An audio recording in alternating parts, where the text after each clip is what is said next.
सानो भिडियो लिएर उपस्थित भएको छु, स्वीकार दिनु होला।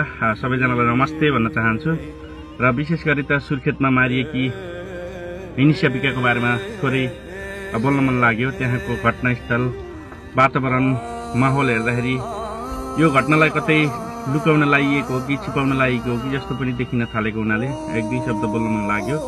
यस्तो नहोस्, यो बलात्कारपछिको हत्या नेपालमा बढ्दो क्रमले गर्दाखेरि हामी तपाईहरू सबैमा पर्न सक्ने भएको हुनाले यो घटनालाई कति पनि दबाउन नखोजियोस् र त्यहाँको स्थानीय सरकार, प्रदेश सरकार र हाम्रो बन्दै गरेको सरकारले यो घटनास्थललाई गम्भीर रूपमा हेरियोस् भन्न चाहन्छु र दोषी नबचोस् र निर्दोष नफसियोस् भन्न चाहन्छु र यो दोषीलाई जसले पनि गरेको छ यो काण्ड र यो दोषीलाई छिटोभन्दा छिटो कारबाही होस् भन्न चाहन्छु।